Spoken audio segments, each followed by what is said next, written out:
our lives are lived in this blender, and the blender is essentially just kind of moving around. And in there, I've got this sedated life of drugs and alcohol. I'm doing cocaine. And my life is just kind of moving around, whatever. You stop doing all this stuff and you get sober, and all of a sudden, I kid you not, that blender goes into high spin, the lid flies off, and shit is just flying everywhere. I'm talking about, every emotion you could possibly imagine, mostly dark emotions or things like unresolved grief, traumas, anger, frustration, sadness, all of these things, because we self-medicate.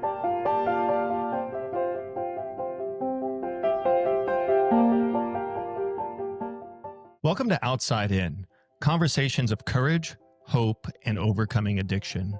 The show where we flip the script on struggle and get personal about what truly drives human change. Today's guest is someone whose story cuts straight to the heart of the opioid crisis and rises above it with grit, truth, and radical hope. Todd Zalkins spent nearly 2 decades caught in the grip of prescription painkillers. A close friend of Sublime's late frontman Bradley Nowell, Todd watched addiction steal away people he loved and nearly cost him his own life in the process. But on February 17th, 2007, he decided to fight back. And today, he is living a life in recovery with 18 and a half years of sobriety behind him. Todd detoxed, he healed, and he transformed his pain into purpose, where today he is helping young people struggling with the disease of addiction avoid the pitfalls. Moreover, his work is helping families navigate and reconnect to their loved ones who have been directly impacted by this deadly disease. To date, Todd has facilitated more than 500 interventions worldwide, and he continues to offer hope into a sea of despair. Now a nationally recognized interventionist, speaker, and author of the powerful memoir Dying for Triplicate, Todd shares his hard-won insights with honesty, humor, and heart. He is also the subject of the award-winning feature-length documentary film The Long Way Back, the story of Todd Zalkins, available on Amazon Prime and Apple. If you have ever doubted whether change is possible, this conversation is for you. Todd, welcome to Outside In. Hey, good morning, Vince. Thank you. That was the best intro ever. Gosh, you're prepared. Thank you for that. Nice to see you. Pleasure to have you on the show. And just want to say is there are a few heroes that I have in life, but your recovery, your story, you are truly a hero of mine. And I can't applaud you enough in what you've overcome. And we got to connect earlier in the week, and we both had this connection of the party scene. Some people walk into addiction thinking, wow, I'm here because of despair. But I think that we both aligned in our stories, and knowing people who have worked through the struggles, because it started as a party. You're a miracle, Todd, seriously, and I applaud you. What was it like growing up in the Long Beach, Southern California music scene? And where did it all get started for you in your addiction? Well, Long Beach has changed a lot over the last, 25, 30 years for sure. Growing up there was awesome. It was just a little area called Belmont Shore in Naples. It's just all water, just borders the whole area. It's just a little beach town. And in that beach town, we had a lot of awesome musicians. We still do. It started, I think, with guys just picking up guitars, and we were really, really young, and a lot of these people got better. Some totally sucked, and maybe they have day jobs now. I don't know. But for whatever reason, a lot of my really good friends just blossomed into awesome musicians. So I think that totally it lended to this beach atmosphere. We all surfed and keg parties, just normal stuff, really. I think for any young people who are grown up with trying to find their way in life, or maybe not even wanting to find a way, but just having your little peer group. And peer group does so much to influence us. So it was a lot of fun, and then it wasn't fun. Yeah, I think one of the takeaways, and it's something. By the way, you entered into recovery on my mom's birthday, and there is something that resonates with my mom and your story is that, my mom came from an addictive family, addictive father who was an alcoholic. and not a nice one at best. And one of the things my mom always told me, and it always resonated with me through my entire life, I'm 52 today, but she said, you know, it's going to catch up with you if you continue down that road. She knew I was drinking in my early 20s. And she always said, you know, it's going to come a point where the fun isn't fun anymore. And it's going to happen somewhere between your late 30s and early 40s. And there was a point in your documentary where you were talking about, I think about 9 or 10 years in, all of a sudden that realization of this is not fun anymore. What was that realization like? And, you know, all of a sudden, I'm sure at that point, whereas all of a sudden there's this realization that it's truly not fun, but it's got its tentacles in you. What was that realization like? Well, I mean, I think it's what differentiates uh, the non-alcoholic or non-addict from the alcoholic and the addict. And so, like you had mentioned, when your mom is telling you there's going to come a point where this is no longer fun. I know a lot of people from my past who raged like crazy, and then they just grew up. They grew up, they became stable, etc., and had families or maybe successful careers, whatever. But for the addict or alcoholic like myself, it becomes the only life that I, first off, really know. I don't Mhm. want to leave that life because most importantly is that the drugs and the alcohol, quote unquote, worked for me.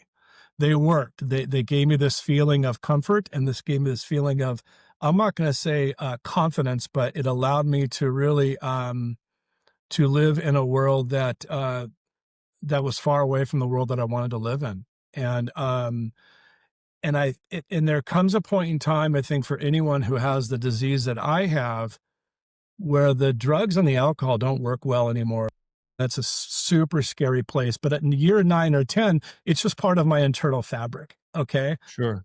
I became addicted to it. Started with Vicodin in 1990 after a back surgery, and I got sober a handful of years before the prescription painkiller epidemic. I think we'll get to that in a little bit.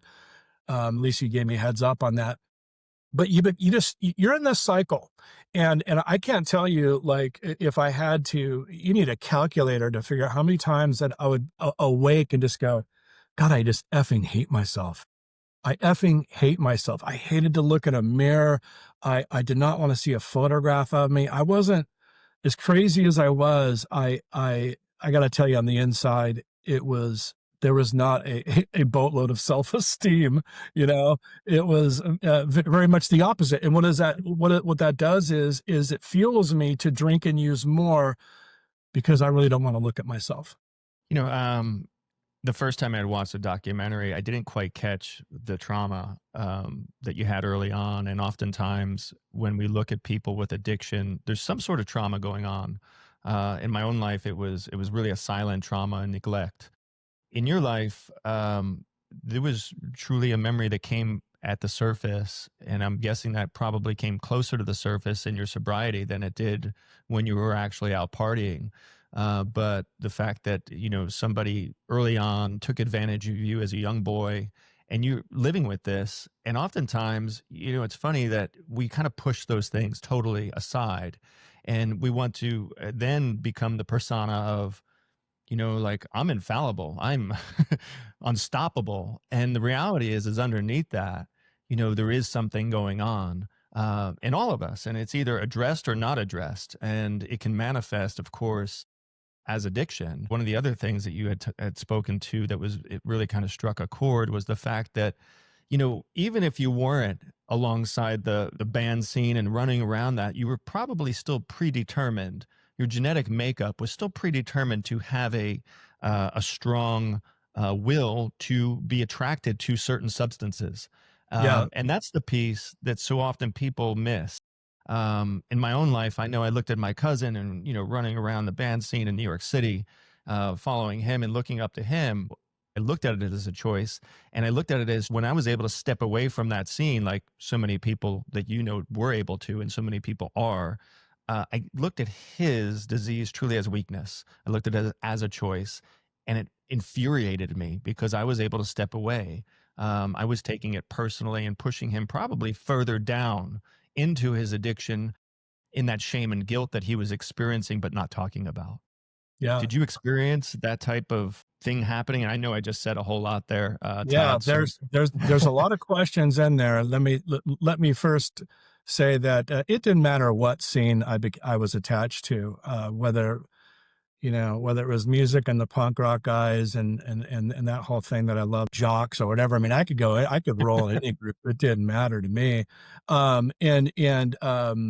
So I will not. First and foremost, I don't blame. There's no one to blame in this. Nobody. sure. Can't Yeah, blame my being molested as a child on it.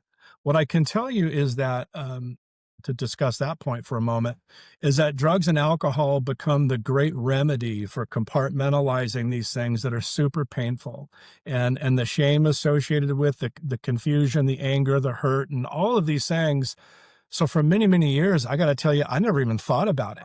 I, it wasn't until I was like 6 or 7 months sober that the recollection of these painful experiences started to come from my subconscious. And I want to come back to another point that you made, uh, with respect to people who come in to recovery, or who are addicts, alcoholics. Everyone does not everyone does not have some raging trauma story. A lot do. true. If I had to give you a percentage, and whether or not I'm accurate, I don't know, but I can share with you based on my experience of hundreds of people I've worked with and thousands of families I've referred into treatment. I would have to say that at least 75% of anyone who suffers in this disease has some form, and trauma can come in a lot of ways. It can be, there could be abandonment issues based upon your parents just not being around, or the family fracturing at a young age. That's traumatic. Physical abuse, obviously sexual abuse, all of these things. There's so many layers to it. So uh, I've worked with some people. It's like, I never had anything happen to me as a kid. I became who I became. And to come back to that, because there was something in what you had talked about. Let me just try to get to the point on it. There comes a point in time where it's no longer a choice. And that refers to kind of like in the 12-step program, like we are powerless over drugs and alcohol, and our lives have become unmanageable. I got to tell you, with the opioid addiction, there, one day off meant disaster. I mean, 8 hours off of the drug meant, in a little ball in a corner, sweating and getting sick.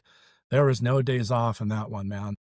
I was I not can an everyday, imagine. but I drank a boatload, snorted a boatload, and took tens of thousands of those effing pills that certainly should have killed me, I guess. I mean, I think that's testament to the true progression of it, right? And I think at your, not just you, but it is the progression in people who get addicted specifically to opioids. People think like if I was to go out and take even 10% of probably what you were taking at your height, it would most likely kill me. It would most likely kill most people. I think one of the pieces that I saw at your height, you were taking several fentanyl strips used for burn victims, Oxycontin used for cancer patients at end of life to deal with that type of pain. And it equated to several hundred of Vicodin a day, not a week, a day. Am I correct in saying that? I don't want to misspeak Yeah, here, yeah. but When I made that statement in the film, I said the equivalent from a potency perspective. So let's just break it down. And I can tell you, I know exactly what I was taking. This is for years. Let's just back up on this point. It started with Vicodin, went to Norco. From Norco, it went to OxyContin. I was taking both OxyContin, Norco, and they're like these lollipops. They're 800 micrograms of fentanyl, and they're just absolutely gnarly. And they are for people it's whether it's burn victims, it's for people with like heavy cancers, bone cancers, etc., where the pain Mhm. is really out of mind. So if you're taking 16 to 18 80 milligram Oxycontins a day, backed up with 2,400 micrograms of fentanyl, and maybe 8 to 12 Norcos on top of that, if you threw that against Vicodin, you're talking well over 100 Vicodin a day. 120, 130 Vicodin a day, absolutely. And That's there's no cool factor to insane, that. right? It's No, not no, like, no. oh, hey, check me out. I actually stopped a lot of that stuff because the acetaminophen was so high, like my sides were starting to hurt. So my liver and kidneys were starting to suffer from years of taking massive quantities, you know? The perspective, and like I shared with you, we're building a recovery campus out here in Can I Lancaster, pause on you Pennsylvania. really quick? Absolutely. Yeah. Yeah, hold on that because I missed something really important that you mentioned, Vince, and I'm glad that you did. You mentioned the progressive nature of this disease, and for people who find themselves in recovery, they're going to learn a lot about this. And whenever I'm talking with a family about possibly intervening on someone that they love, one of the questions I always ask is, and let's just see, I'm going to role play it. Now we're talking about your brother Vince. Let me ask you something. Today versus 4 or 5 years ago, is Vince in a much worse place? Oh, absolutely. Never once is that, well, actually, he was a lot better a couple of years ago. It's never like that. Yeah. Yeah. It's Yeah. like the stages just continue to snowball from a negative perspective. It is a fact. It never, ever gets any better until it's arrested. And so a lot of families just have a hard time. They understand that part. What they don't seem to be able to do is to pull the trigger because they're in so much fear of what the reaction's going to be like from their loved one. That's the, I think, the most interesting perspective, because we work with a lot of, as I said, in the sober living environment, and after detox, when people are just trying to put the pieces back together and put the things that they're learning into action, right? Go from sobriety to what I would call recovery. Start to lean into their passions, figure out who they are, put themselves back together. But in working with that external perspective, it's all the people who have a different idea on how to come to sobriety who are in their orbit. And these are usually the people who are, in their lives could possibly be a part of causing that trauma if there was trauma involved. Could just be causing a lot of stress and grief and shame. Let's not, and this is just a great conversation we're having. Life stuff happens to everyone. There are plenty of Absolutely. people who are not drug addicted and not alcoholic, who rarely, if maybe ever drink, and they have suffered tremendously in the past. Okay. Tremendous, right? And they're thriving in their life and they've overcome whatever obstacles or circumstances may have been their past. One of the things that that you mentioned at very start of what you were just starting to share is to reclaim your life. I think that there's this huge myth. I don't think, I know. There's a huge myth that, oh my gosh, Joey's been in treatment for 4 or 5 weeks. God, he's just going to be great. No, he's not. He's the Yeah. furthest thing from great. He's starting to get physically sober. And that's awesome. That is where we have to start. Emotional recovery, emotional sobriety comes much further down the line. And so that's something that we can certainly talk about. Well, and to your point is when I was looking at, because I have several family members that have gone through the 12 steps. And in thinking about, there you go, I got a couple of those running Sorry around the about that. house as well. No, I got a no, I couple. hear them. They're totally Usually mine's right at the door, and I've got to mute her out. We have nothing left of any value in the house, thanks to them. No, you're good. Your spirit truly just comes across. Even when we talked over the phone, it's one thing watching you in a documentary. It's a whole nother thing when you actually talk to somebody live. And one of the things I embrace most about the recovery community and people who are going through the 12 steps, people get out and they're sober for 30 days, for 45 days. And they're like, oh, I got this, like I'm good. Meanwhile, that pitfall is coming. The things that we all have to work through in life, whether we're sober or not sober, are coming. It's not a matter of if, but when. Yeah. And those 12 steps or other program that people go through, I know there's hybrids of that today, but I didn't understand. And again, my whole perspective on this and the purpose of doing this is I know there's people out there just like myself. I'm learning along. This is a cathartic experience for me because I didn't know. I didn't know anything about addiction and what people were truly going through. I'm sorry. For those listening, the American Medical Association indicated this is a treatable disease since 1955. So, okay, we'll come back. And so that's the science.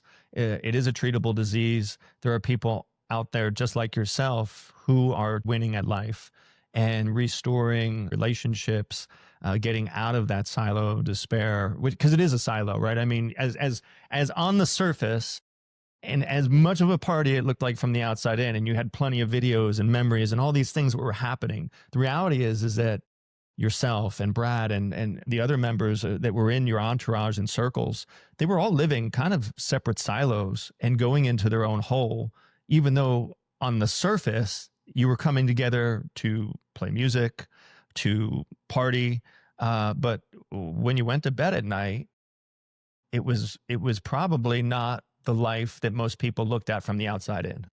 There's a That's a great point. So there's certainly a shared path that we have with our, our crew, our friends, our peer group. Okay. There's that shared path of, and in my case, and in the case of millions of others, our paths are shared with other like-minded people who are completely insane. So, I was not hanging out with, I was not hanging out with, church carrying card members who were just, having great, being of service to their communities, and I don't even, I'm sorry to use church as a reference, but people just living differently. So we hang out with these people on that shared path, and then there's the alone path, which is there is a sense of absolute frustration, loneliness, fear. I know that I shared. I can't comment on anyone else's, but for any of us who have suffered in the disease, there is immeasurable internal suffering. And I will often share this with the family too. If you take 100 people like me and your son or your daughter, take 100 of us active in the addiction, hook us all up to Mhm. lie detector tests and say, is your life going really, really well? And we all respond, yeah, I love my life. I can assure you, every single one of those lie detector tests will say that you're completely lying because deep down inside, you cannot stand the way things are going. That's the truth. And I knew that with my cousin. I knew and he was the best person to be around, and some other friends that are no longer here. Sorry for your loss, by the way. The best person to be around, and equally sorry for your losses. I mean, one of the things that resonated with me as well was, I probably have 5 or 6 people in my phone over the last few years that are no longer here, but some people in your circles were going through and they have 30 and 40 people that are no longer here, which just tells you the types of circles that, especially the music scene, people think celebrities, how do they don't understand what's actually happening behind the scenes, right? Touring day after day, working nonstop, and having this not just persona but truly the energy to get up and do it all over again day after day. For people to break into Hollywood, for people to break into the music scene, it takes a tremendous amount of commitment, and it also takes a tremendous amount of work. And people hear an album and they think, oh, that's the culmination of a few months. No, that's the culmination of a lifetime, and the amount of touring that's gone on before the success. Yeah, yeah. People don't equate that. There's a huge difference for when people. You could use the term they live in this bubble once they've reached a certain place in life, and everything. These people, whether it's and these actors, actresses, musicians, when they've reached this point where they're well known, etc., they're really surrounded by yes people. No one wants to tell them no. They develop these toxic relationships, and I know this from not only my own experience, personally with some people that I love who have got some notoriety, but on the work that I've done on some, but I've worked with people who are known throughout the world, and what happens is that their persona becomes cemented in this kind of false illusion and grandeur, and it's the only life that they start to know, and they've forgotten about really, really the good stuff that was inside of them before they got to that place. So where's the shift? I know it, you talked about the flood of emotions and crying, and I can relate to that personally. I mean, I remember when I quit smoking at 25, 26, I stopped drinking. I had to stop drinking to stop smoking. And I remember being going out and running, and I would be running and crying. I was really emotional. I was drinking quite a bit in my Yeah. 20s. And I remember that emotion and all of a sudden starting to feel and think about things differently. I can only imagine 44 days of detox where you're not sleeping, and all of a sudden you start to come alive, right? And that emotion is flooding in, not for a day, not for a month, but it was truly happening for years, right? Yeah, yeah. I guess if you call it an analogy, but I look at when I am in this disease, which I was for 24 years. I drank and I used drugs for 24 years. For 17 of those, I was addicted to painkillers. So picture our lives are lived in this blender, and the blender is essentially just kind of moving around. And in there, I've got this sedated life of drugs and alcohol. I'm doing cocaine. And my life is just kind of moving around, whatever. You stop doing all this stuff and you get sober, and all of a sudden, I kid you not, that blender goes into high spin. The lid Hmm. flies off, and shit is just flying everywhere. I'm talking about, every emotion you could possibly imagine, mostly dark emotions or things like unresolved grief, traumas, anger, frustration, sadness, all of these things because we self-medicate, and the things that have happened from before, they start to become alive from our Hmm. recall, and we have no coping skills. There's nothing else to medicate that. So what do you do? Well, you better damn well find a program of recovery that's going to help save your life. And let me this last point I really want to make no mistake. I had a tremendous amount of help, loving men around me who really helped me to learn to walk and talk again. I was like a broken little kid. That's just what I was. I can only imagine what would, there was an actual physical piece to your addiction that I think few understand.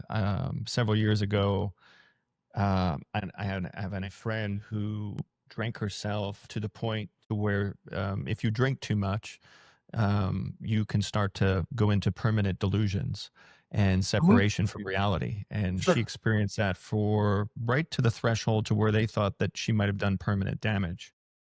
I've never experienced anything like that. And when I came and I saw her in the hospital, it broke my heart because I didn't know. I didn't know where she was at. I truly thought that she had beaten it. She was sober for a good amount of time, and all of a sudden she had relapsed. And she relapsed to this degree of self damage to where she didn't even recognize who I was. She thought I was her father who had passed. Um, and she was in a bag, and she was, a separate. She was in her own room, and caged essentially in a hospital for her own safety. And it really, my heart went out because I didn't know how to help her. I missed it. I didn't, again, understand it. And after she came out of that, and she did come out, she's still with us today. She started to explain a lot of the things that were going on, her grief, her triggers, things that I just didn't even know. She didn't share with me. As you started to come out, and as you see other people start to come out, and you start to feel, you truly start to feel again. And how do you how do you work with people? Because as an interventionist, Todd, I'm sure it's not just people may think they see it on TV and they think, oh wow, this is an episode. No, it's much longer than an episode. When you're working with people for a much longer period of time, just past their 28 days of detox. And as they work through that and they start to feel again, how do you work with them to restore internally what's missing or what has been missing? How Yeah, did you do that's that in your own life? you know, as we're I mentioned physical sobriety is really what we start with. Hmm. It's very difficult to work on core, what we call causes and conditions, things that reside under the hood of us that, whether they trigger us to medicate or whether it's simply just a part of us that we just don't want to feel or think about at all, and we medicate over that. Hmm. A lot of people require what we call outside help. So let me comment on that. The 12 steps of recovery are an incredible healing process that I absolutely did not believe in.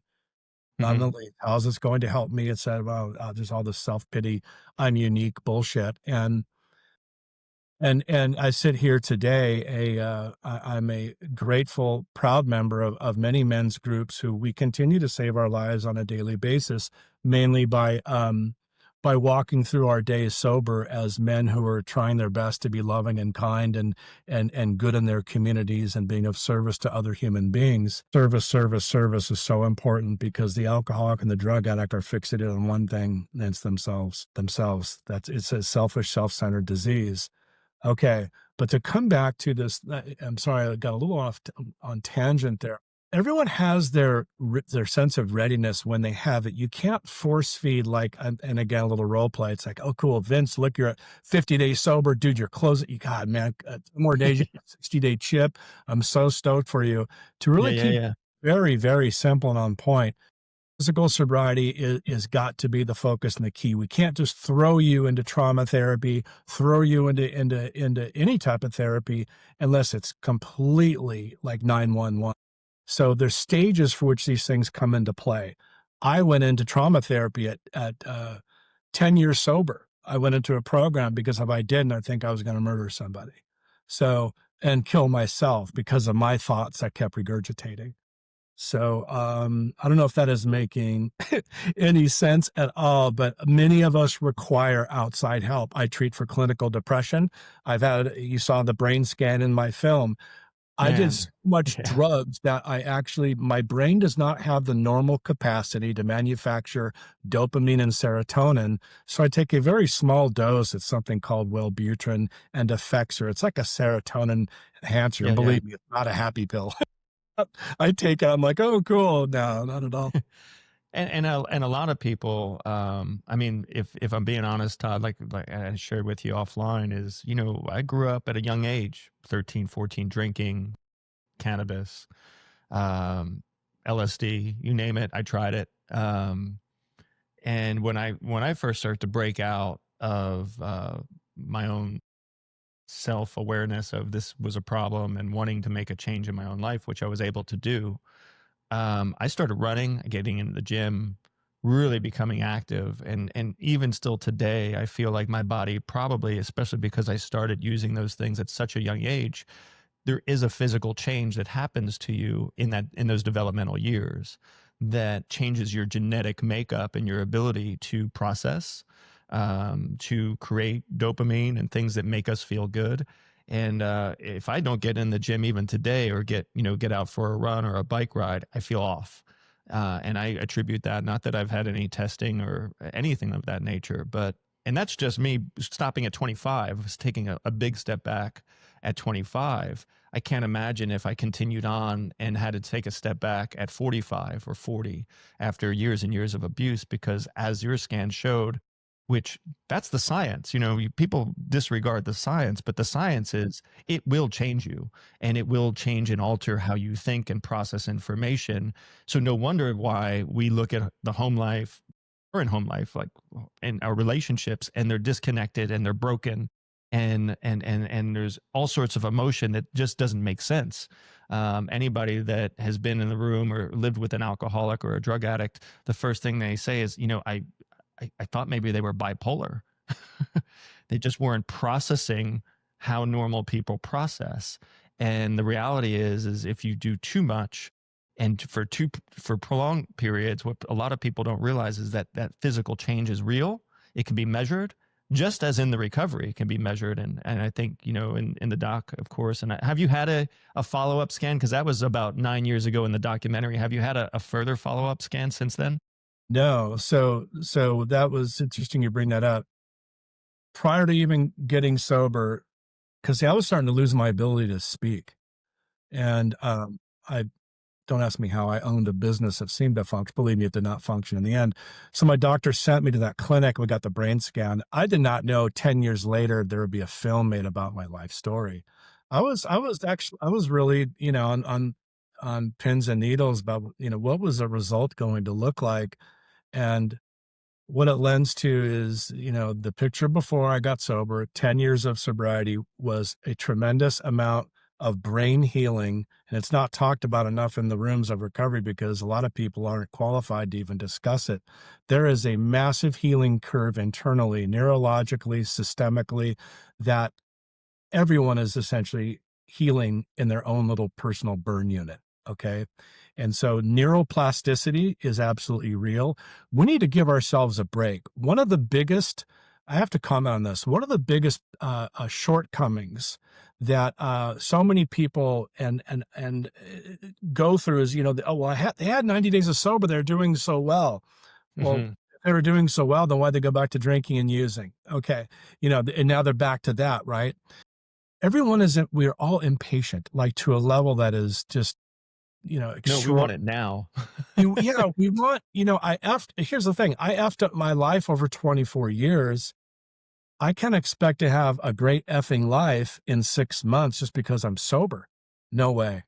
No way. Things get put back into place a little bit quicker, but everyone has their own timeline. And so that's one of the things that I do with my private work with families and with individuals. Like, God, man, I'm like 88 days sober, dude. When am I going to start?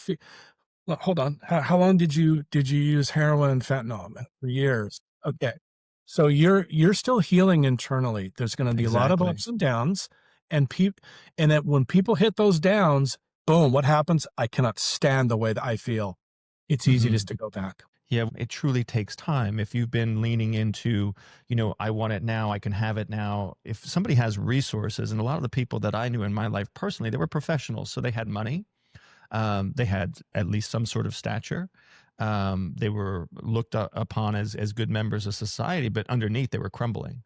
My last friend had come out, and he was successful in so many areas of his life, come out of rehab and got a hold of a pill, and he just didn't wake up. And I sit there and go, what could have I done as a friend? Now I know it was his choice. I realize that it was his addiction. I realize it was his responsibility, but I still look at, in being his friend, what more could have I done? And I struggle with that. I really do, which is one of the reasons that we're here. Because again, and I believe that a lot of people struggle like that. One of the things in the doc is Brad's dad, Papa Noel, right? Is there was a tremendous amount of hurt and pain He's still, that yeah. he lived in knowing his son from birth. And one of the things that he said was, when Brad's son, Jacob, started to experiment and get off track, like a lot of people do, was, I can't lose another person. I can't go through this again. And that's the perspective that I was in, as especially in just the last few years. I'm like, I can't believe I just lost another Well, friend to this. let me try to help you with this, and because I have to do this a lot, where like I'm hearing you explain, wanting to have done more, what could have been different, et cetera, et cetera. And one of the things that's really, it's a vital importance for anyone to understand, that is, I am totally powerless over this person's decision to do this or that. What I will never stop doing is loving that person. I will always be there. See, some people, they get so burned out. Oh, there's not, you'd mentioned some of your notes that you emailed me the other day.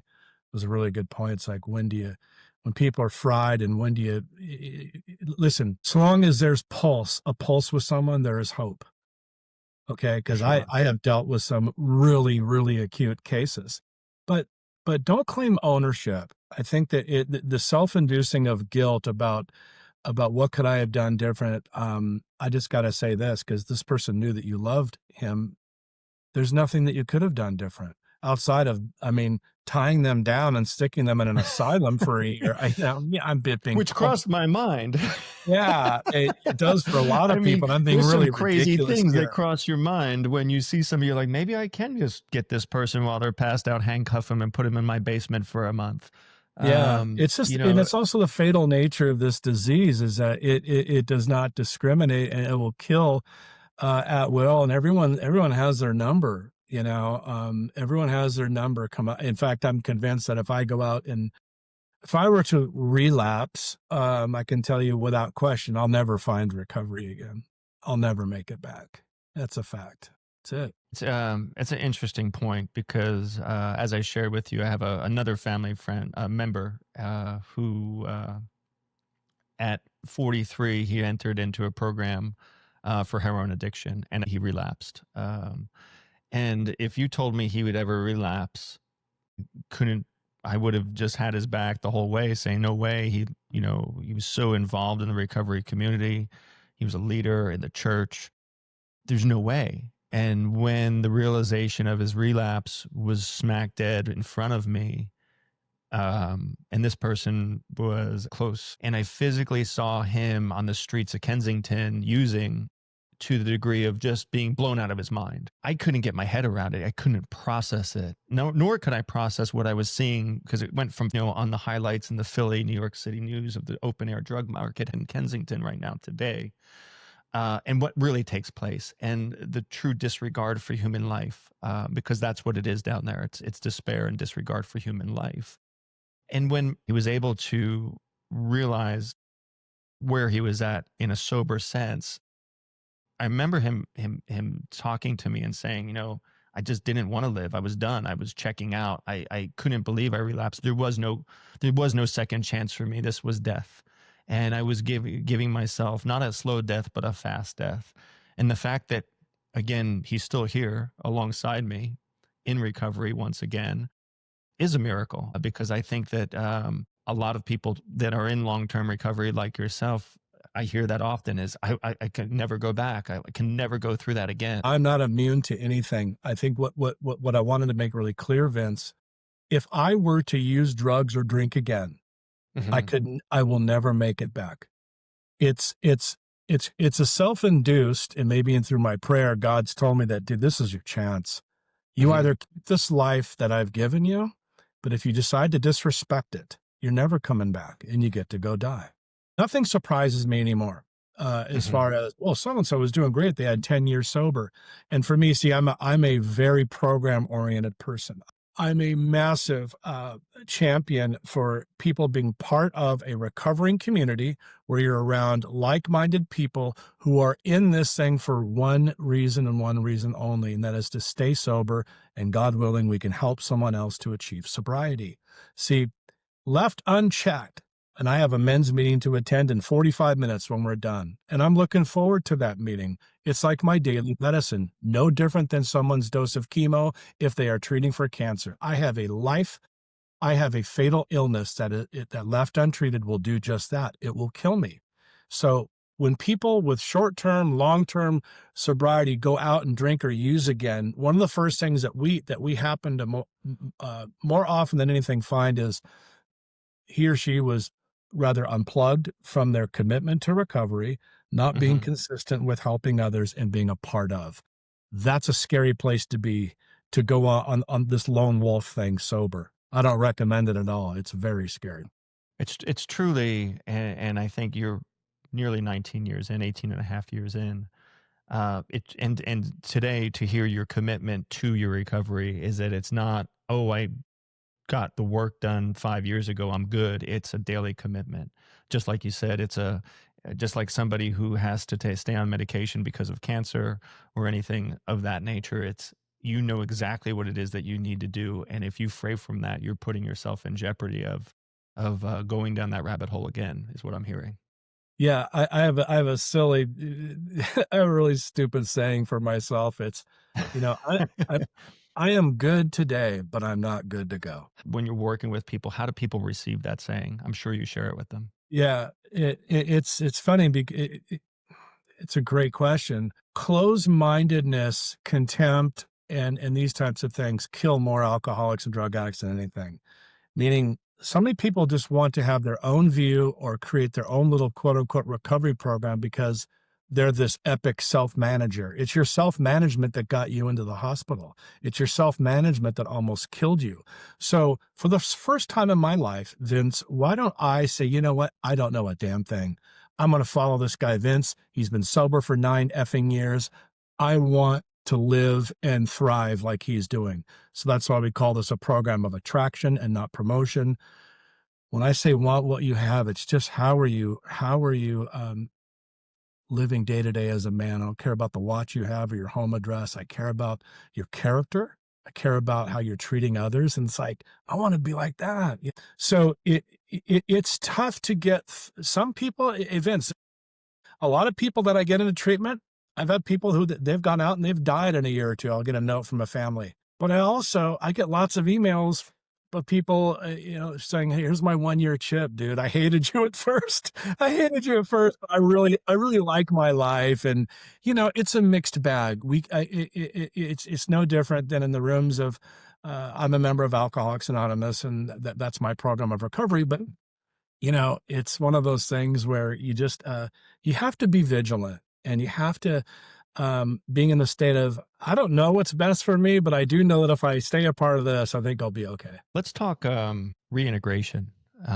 It's such a big piece, right? And reconnection. And as people start to move from what I would call sobriety into true recovery and building bridges, restoring relationships, um, working through what it is that they were passionate about and where that fits in their lives today.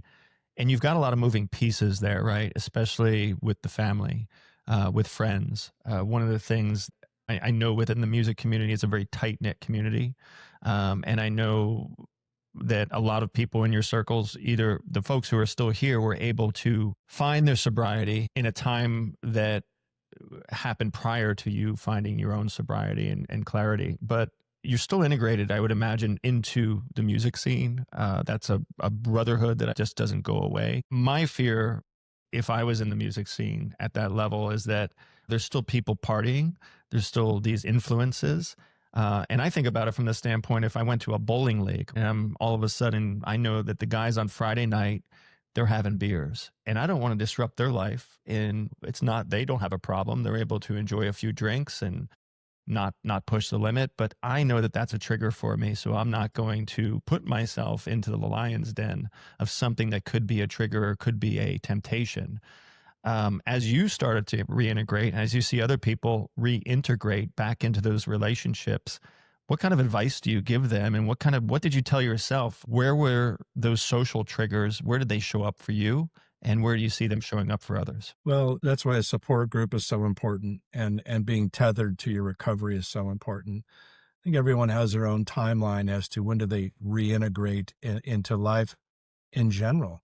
You know, whether it's a musician, whether it's a person who is a successful business person, or even your failure to launch person who has no idea what their purpose is. And I deal with a lot of that, and those are really hard cases. So, one of the key elements for any of us who are sober, whether it's newly sober or have multiple years, the most important thing in our lives has to be our sobriety, without question. Mhm. Everything else kind of falls from there. So if I am a touring musician, okay, and you hear about these stories all the time, and where so and so gets sober, and but they either had a sober person travel with them, or maybe one of their other bandmates is now sober, and they go to meetings on the road, and backstage they have things flat out. There's no alcohol in this area. You know, the other bandmates Mhm. drink or whatever. It becomes very weird in that regard and in that scene. And I am really detached from that. I have a lot of people in the entertainment business who are very Mhm. successful. This may sound really goofy. It's not because I'm in fear of relapse. I just don't go. I don't do a lot of live shows anymore and stuff. Yeah, My you life just don't even attracted to it, right?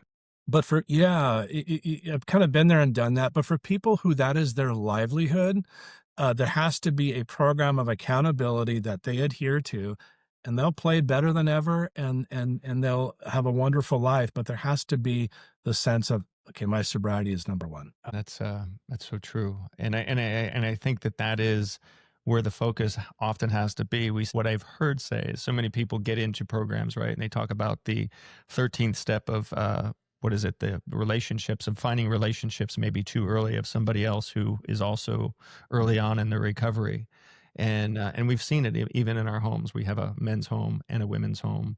And in early on, when we first started this, we used to bring people together to have group meetings, and the women and the men alongside each other. And we quickly learned that it was a risk to bring the men and the women alongside each other so early on in their recovery, because they both don't have the resources. And even though there's that innate attraction, possibly, um, whatever it is that innate attraction is that's keeping us unfocused from the pinnacle of sobriety, of putting that first, is a detriment and a risk to Major, long-term recovery.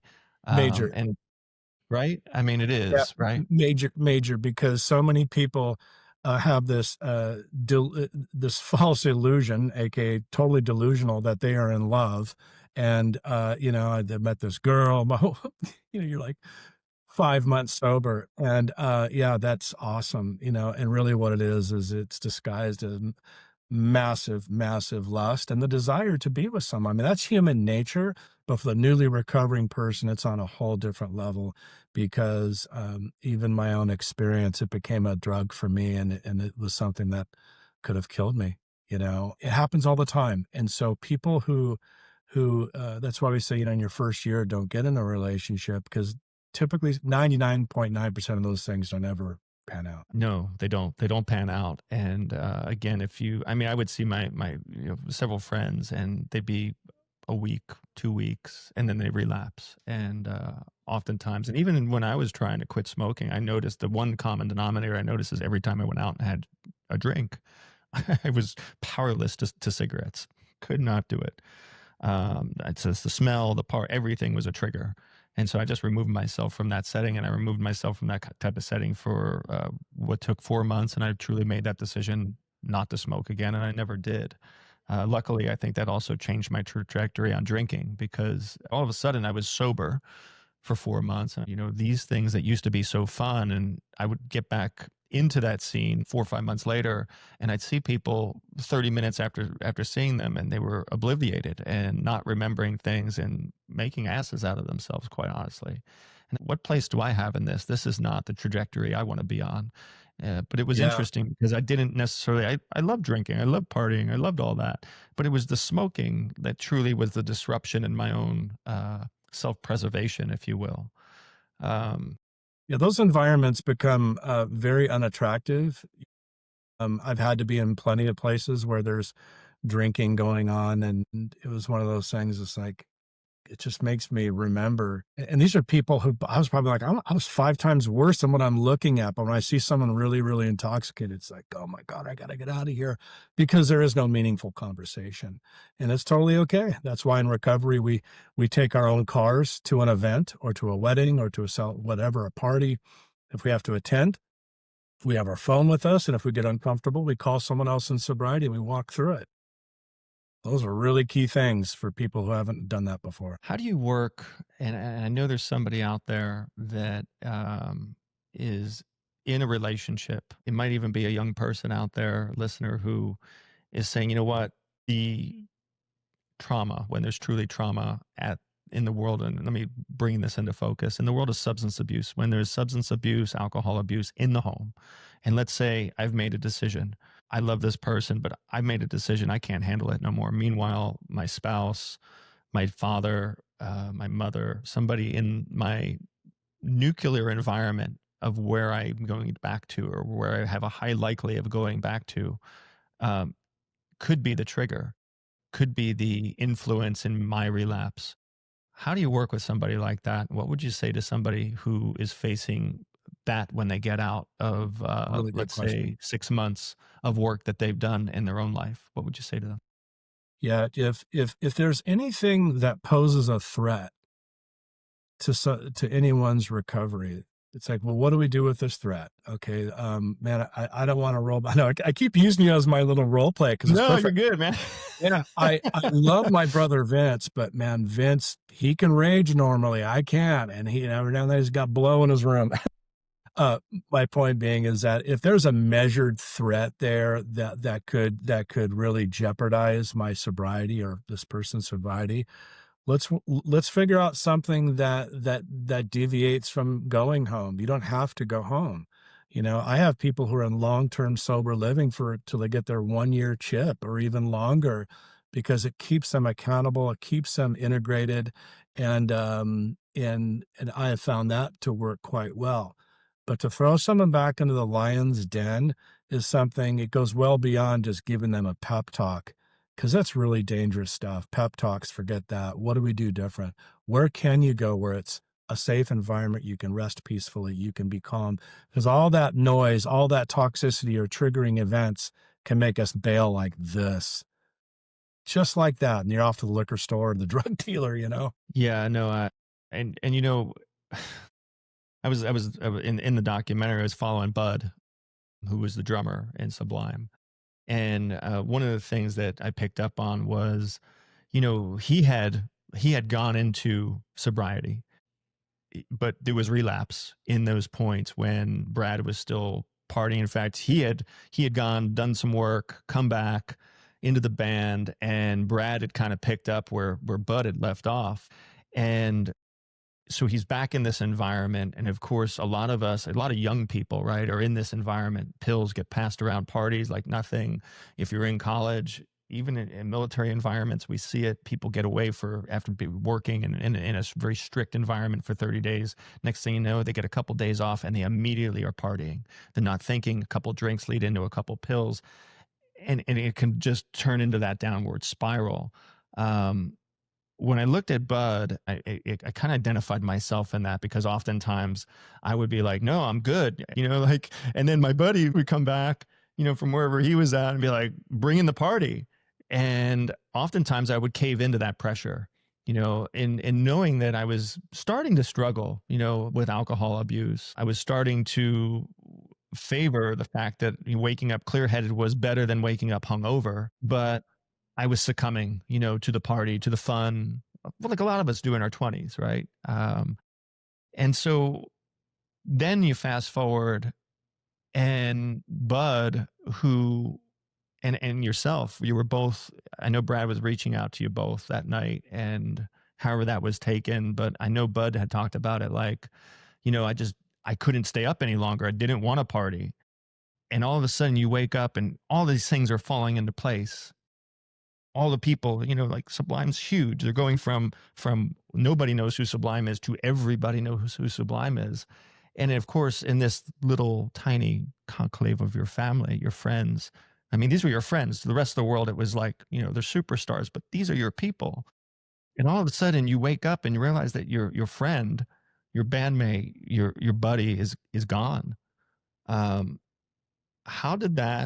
was that received emotionally? And I don't know, I don't know Bud's story after that. I don't know what his trajectory was after that, but I'm sure that yourself, Bud, Eric, all members of the band, I'm sure that resonated throughout the entire Long Beach music scene. How did people receive that? And where did you see people? Let's just start with yourself. How did you receive it? And where did you find yourself in that? If you had maybe like, did you, I mean, you questioned, like, what if I had picked up the phone? What if I came to that night and I was there?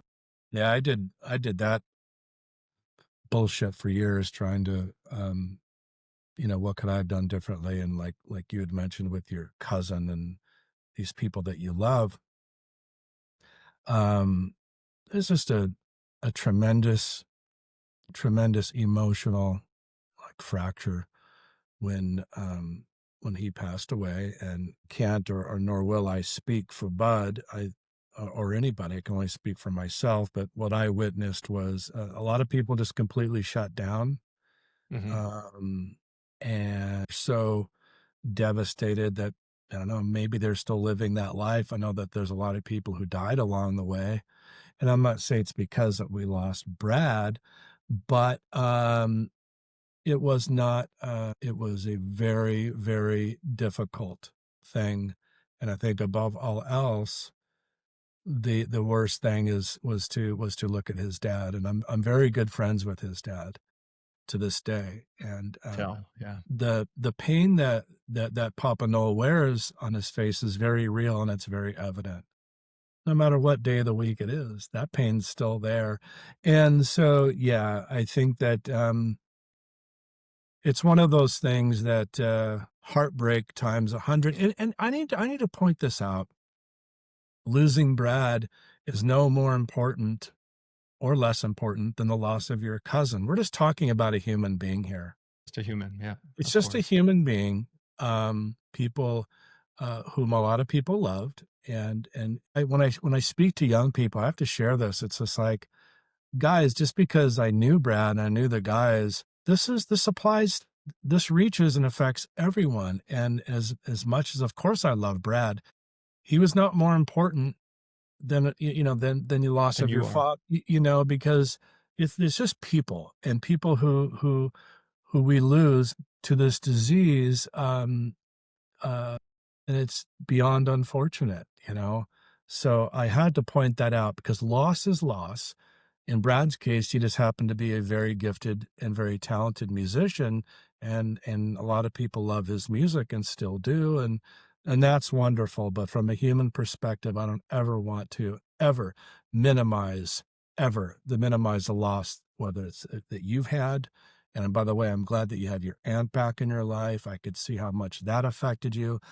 See, that's why we call it a family disease, because everyone is impacted by whether it's the loss or the behavior and the sickness of the person they care about, and they can't do a damn thing about it. It's like watching a train go off the tracks, and Yeah. there's nothing you can do. I mean, you think about a train wreck, and you're like, you see it coming. Everybody else sees it coming, but the person who's on the train doesn't see it coming. They're just on the train, Yeah. and yeah, it's super difficult to watch from the sidelines of somebody that's derailing. It's like, that the track is broke down. You know what the end is, and you're just trying to get to the person before they run out of track. Yeah. Uh, I want to say this really quick to you, Vince, and to whomever may end up listening to this or watching. And that is if the best advice that I can give. I'm not saying it's the best advice, but it's something that I've always shared with people who are experiencing this. I've got this so and so person that I love, blah, blah, blah, and they're in it. They're in it. They're deep. They are sick. They're in it. yep. Don't ever, don't ever miss the opportunity to tell them that you love them, and that if you and that you care about them, you love to see them get help, and if you want help, I'm here for you. Meeting them where they're at, truly. And I had another. 100%. And you don't even need to go further than that, because to discuss, well, I know you're hurting and blah, blah, blah, blah. And I know there's rehabs. It's just, I love you. I love you. I am here for you always, Always. emphatically. And and I've had that experience with a lot of people. I've had a lot of people from my past who, I hadn't heard, oh my God, I hadn't heard from in decades. And they're like, man, I'm sober now. I need help. What can I do? Tell me what I got to do. And those are these opportunities that it's been, I guess, God's grace, or just a wonderful experience for me to be able to hopefully guide someone to getting some help. And in the end, that's what it's all about. I mean, people ask me, why do I do this work? First off, there's two different kinds of work. There's the work that we do in 12-step recovery. We help people for fun. We help them for free. And, that is not my employment as a family crisis interventionist, is a whole different deal. But why do I do that work? I want the family to get relief too. I want the individual, of course, to get relief, but I want to see that mom and dad have a better night's sleep. I want to see them For be like, you know sure. what, for a month, I am not going to be paranoid about what alley my daughter is in or what hotel my son is in, because they're safe. And so that's one of the biggest gifts that I can help a family get. And more often than not, we're successful. We have times when we're not, but we help them plant the seeds of recovery when we don't succeed. So true. And planting the seed and allowing that door to be open. Um, when that person is ready, they know oftentimes, and I've spoken to several interventionists over the course of the last few years, and I just plant the seed. I let them know that I'm here for them. When they're ready, they can pick up the phone and call me, and I'll be there. And if we all being our, if you're an ancillary person, if you're listening to the show and you sit on the sidelines waiting, is that message of love, that message of, when you're ready, I'm here, and that we're ready to help you tackle this, and together we can do it. Yeah, And that love is the pinnacle and the start of what really matters. totally. It all has to come from a loving space. And I want to try to drill down on something or share something just from a real simple perspective. When I hear, I'll hear about, if I'm dealing with a family, or for instance, they've been to 6 rehabs, and that hasn't worked. And it's like, whoa, whoa, whoa, hold on. When you say that hasn't worked, first off, the rehab is just fine. Okay. Did they drink or use while they're in rehab? No, no. Okay. To simplify this, it ultimately comes down to the individual, because this isn't a Band-Aid fix where you send someone to treatment and then they're good to go. For Um, sure. my suggestion is always this. Well, hold on, let me back up. My first question to a family is, well, what did Jimmy do when he got out of treatment? Well, he went back to his friends and he was loaded in a week. Well, of course he was. What did he do? Well, AA didn't work for him or NA didn't work for him. What did he do in those programs? Well, he went to a couple of meetings. Bullshit. Bullshit. It's like, sorry, that's not enough. Well, what do you mean? Did they work the program? Did they get a sponsor? I always say this, give it a year. Give it 1 year. Here's the good news, Johnny, Jimmy, Strong whoever. effort, 1 year. Strong effort. Give yourself 1 year and work the entire program, work the 12 steps and become involved.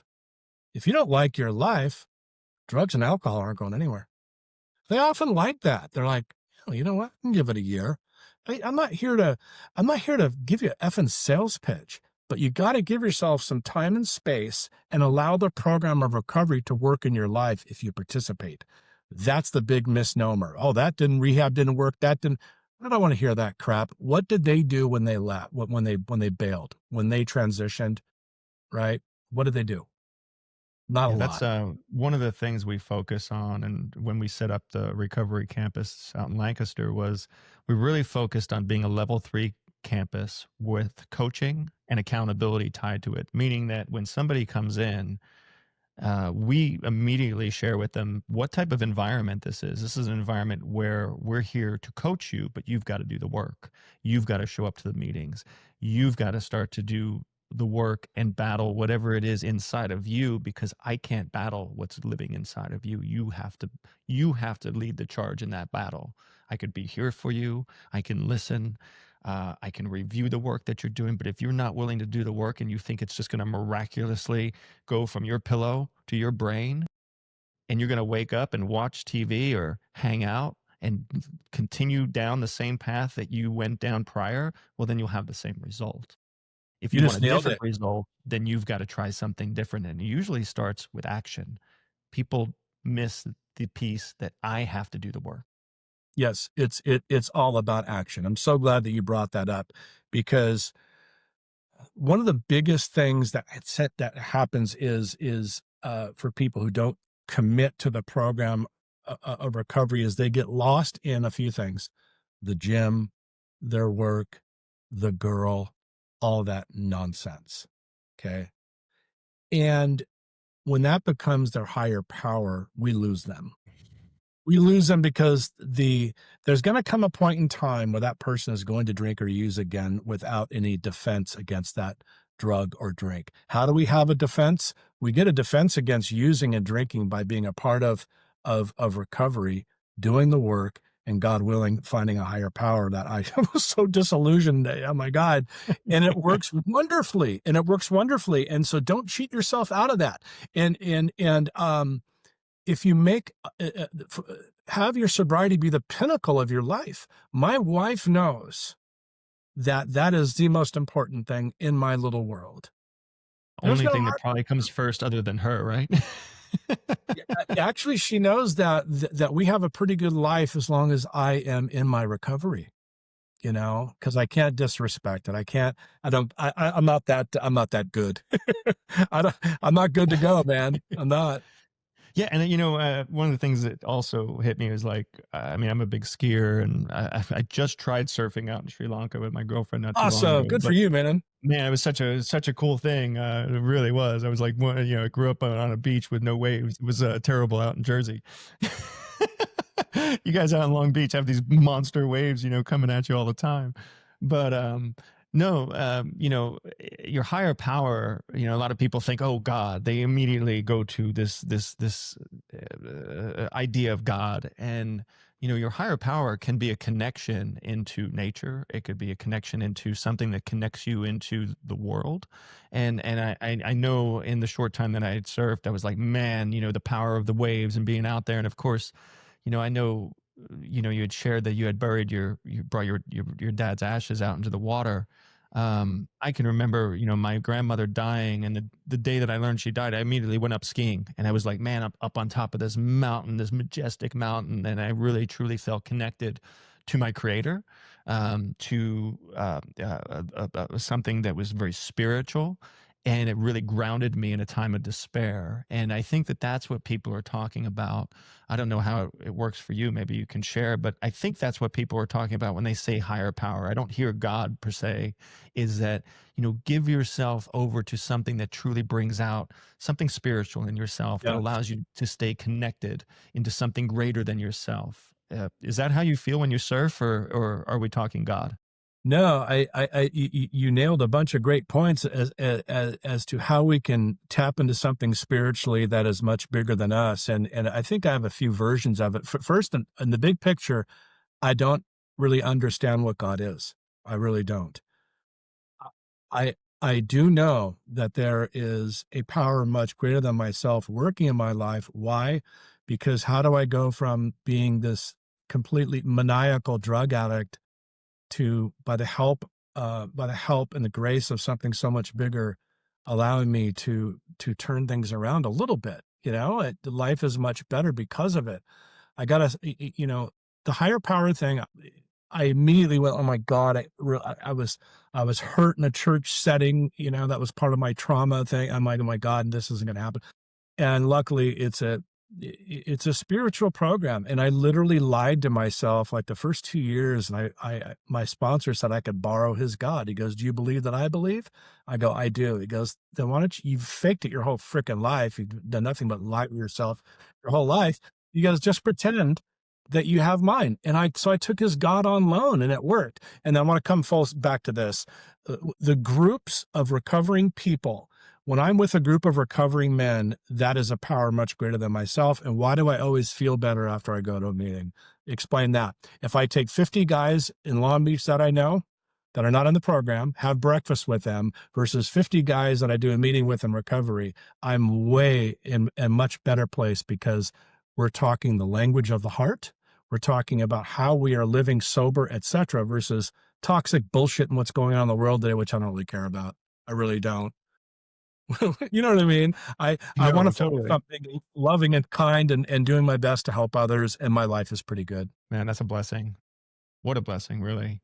Let's leave our audience with this. Is I know there's somebody out there who's listening that's on the fence.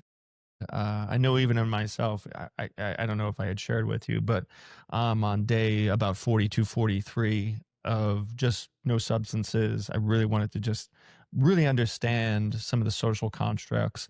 My girlfriend has been a blessing in truly supporting that. I get Awesome. emotional about it because like I didn't ask her, and what had cascaded out of this really truly sitting on the fence to be like, and I don't, I've enjoyed a few beers here and there, responsibly. I don't feel that I have any type of problem, but I really, in running and leading up a sober living community, I really wanted to understand more about addiction and the social constructs around that. And it was interesting because leading up before I pulled the trigger on it, I was like, gosh, do I tell people about this? Do I just keep it, inside? Like, what if I don't make it 100 days?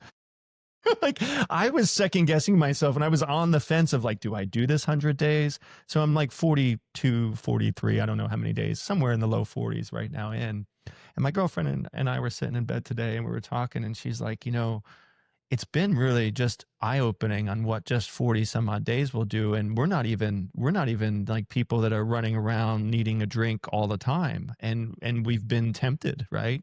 We've been tempted. There's been moments where it's like you're like, maybe I should just throw this 100 days out the window. Now for me it's real personal. I was doing it in the spirit of people that I've lost, and for the true understanding and want to connect deeper with people like yourself who are in recovery and to understand a little bit more what that's like. But I was truly on the fence of pulling the trigger on it. Now that I've pulled the trigger, I couldn't be happier. But there's somebody out there watching that's thinking to myself, they go to bed right before bed. I'm not going to use again. I'm done. And then they wake up and they use. What is the defining factor? And what would you tell somebody who's like sitting right on that fence line? Like, they're going to bed at night and they're like, no, I want to stop, but they're waking up and they're using. What would you tell them? What is the person that's like truly just waiting to pull the trigger that you would give them and leave them with to say, do it, make it happen? That's awesome. That's a great question. When we drink and we use against our own will, we are truly powerless over the drink or the drug. So when the drink or the drug is dictating our life and our decision making, and and it claims ownership of us, and Hmm. it's something that needs to be looked at. If there's someone out there who is drinking and using against their own will, and they just can't stand it anymore, and they don't want to do that. They don't want to live that way anymore. Hmm. My suggestion is, based upon what you're drinking or using, you may require some type of medical supervision for a short time for a detox. I don't know, because some people can just walk into AA and they can be okay physically, in a couple of weeks. But if you are truly wanting to try something different, Hmm. my suggestion is to reach out to, someone like yourself or someone like me. You can get a hold of me at toddzalkins.com. Send me a note. I don't care where you're at. I've referred people into treatment all over the world. I don't charge for that. I've helped hundreds and hundreds of families. There's no, where do you live? Oh gosh, I'll find the resource. And if anything else, I like to be open not only about my own recovery, but how can I possibly help you? You want to make a change? How can we possibly do this? Hmm. And most importantly, I assure you that it's a better life. If it was worse in the old, if it was, excuse me, better back in the old nightmare that I would have left a long time ago, Vince. And I've had a lot of shit happen to me in my recovery, a lot. I can And I only stay imagine. here today because I have a gift that's been given to me that I don't want to disrespect. So very last thing here is that I totally relate to anyone who's like, I don't want to do this anymore, and I keep doing it. Why don't you just surrender for a moment? Surrender, reach out to some people who might know better and guide you. We all need guide dogs. Guide you into whether it's a place you need to go or some meetings that can help you start to make changes, because nothing is worse than being hopeless and alone. It's really an awful place to be. I can't agree more. And I think that the piece that you just mentioned is surrender. Is truly, if you are powerless and you can't do it on your own, there's people out there. Man, the recovery community is like no other. I mean, when I told you I felt like an outsider to the community, I've never felt like more of an insider to a community than I felt an outsider of when I first stepped foot into this and made the decision to be a part of it. And I've never had a more outpouring of support of the community to ensure my success as a leader to help others. And that is truly the spirit of this community, is that they have enormous hearts. There are people all over who have gone through the detox process and have entered into long lasting, thriving recovery, restoration, spiritual alignment, and forgiveness, and truly are blossoming. And you are truly testament of that. God, man, I can't thank you enough, really, for joining me today. I didn't even know if you were, I mean, we reached out. I reached out. You didn't know who I was. I do really appreciate you taking the time, because I think that your message, there's so many people's messages that need to be told, and people need hope. And you are seriously a beacon of light. And I think that your personality resonates so highly with people. So I hope that you just continue to do the work that you do in impacting people's lives. Thanks, Vince. It's a pleasure to know you, and thank you for reaching out to me. And I want to see your places do nothing but thrive and help people change and have better lives, and that's what it's all about. And change is possible. And this may sound goofy, but we surrender to win. Surrendering is not losing. We surrender to win, and when you can do that, it's Mhm. amazing what will unfold. So, I think that you and I are going to be friends for a long time, and I appreciate you including me and allowing me to, God willing, if I've helped someone a little bit, that's great. But let's stay connected for sure. All right, brother. Absolutely. That was Todd Zalkins, storyteller, survivor, and advocate for real life recovery.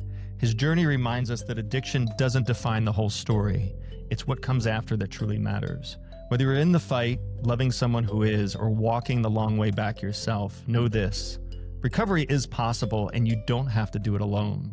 You can learn more about Todd's work, his memoir, Dying for Triplicate, and his ongoing mission to help others at zmanrecovery.com.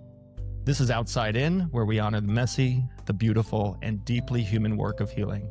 I'm your host, Vin Palazzotto. Until next time, stay connected, stay courageous, and remember, your light matters. Thanks again, Vince. I'm going to jump to my men's meeting. Let's talk soon, okay, bro?